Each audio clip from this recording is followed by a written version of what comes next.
This is TWiT.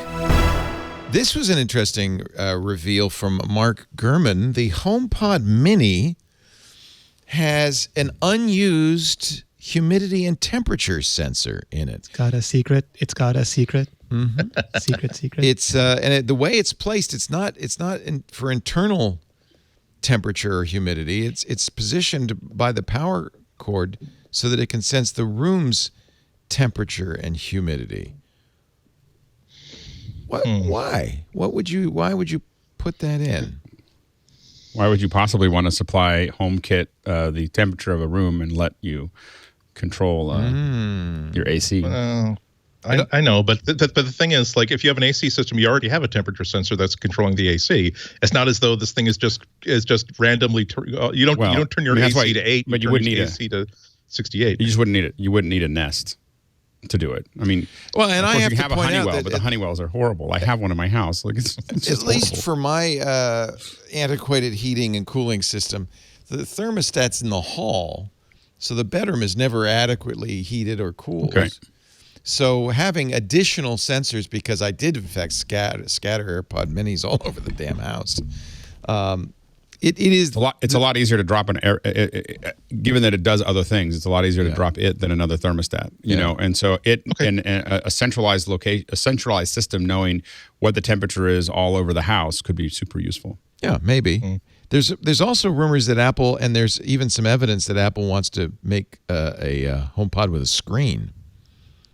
There's code. I would much rather just have a dock. Like, just make a new HomePod that's halfway between the old one and the Mini that has a U1 chip in it, so it can give Leo that follow me around the house with my music thing that he's always wanted. Give me that automatic spatial audio setup I've always wanted, and then build a little dock into it so I can pop my iPad into it in the room, in the kitchen, in the living room, for the grandparents, for all of that. And then Apple gets what they want, which is to sell multiple devices, and I get what I want, which is just like my mom can do easy video conferencing with me. I think there's a big market, too, of people who will maybe even own or at least considered Google's assistant devices with a screen, or the Facebook Portal or the Echo Show, and have decided they don't want to give all of that information to Amazon, Facebook, or Google. Here comes Apple with a similar product. I think that might be an untapped market. Even without the baggage, the Portal has done really well. Oh, honestly. Really well. We all care, but normal people go, what are you worried about? Right. And if you have a Facebook account, and 3.5 billion people do, clearly you don't care, because there you go. If you have the app on, if you have your app, I will go one further. That if you have the app on your phone, that's the line of demarcation between, like, okay, I will occasionally log into Facebook and on the web and check to see like what my aunts and uncles and cousins are doing. However, I am not putting an app on my phone with access to all those sensors. But the number of people who just, okay, we're good. No, why not? Or just like put them in their house with all the virtual reality stuff now, where they basically say, we're just going to take all the data from your house. It's cool. Okay, great. Well, and the thing is that the number one reason for me not to put it on my phone now, because I don't have it on my phone, is the battery life.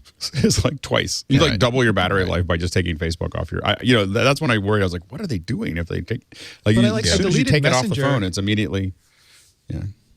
I deleted Messenger, and now every time I open Instagram, it's like, do you want to receive Facebook Messenger things here? And then I go to my email, and they're like, you missed all these notifications. You have to scrape off text me and say, you're missing your Facebook material. You have to get rid of all of it. You just got to get rid of all of it. They're following me everywhere, Leo. They're no Instagram texting for me you. Now. See, you've got a problem because you're a YouTube guy. You've got an influencer, so you've got to have TikTok, Facebook, Instagram, all of that. I'm going to outsource to a vault that just seals all the stuff inside and posts video excerpts for me. I don't care. I don't. I think you just attach it. Just sign in and attach it to a monkey and set him free. Let him run away. The algorithm will be like, I have no idea what's going on here. Fly free. Yeah. This person likes a lot of bananas. There was very, very briefly. There's an article on MIT Technology Review that's worth looking at about like a concentrated and planned movement to poison data sets being collected by social media companies. Father Robert was a leader in that field. He started doing that years ago. Yeah.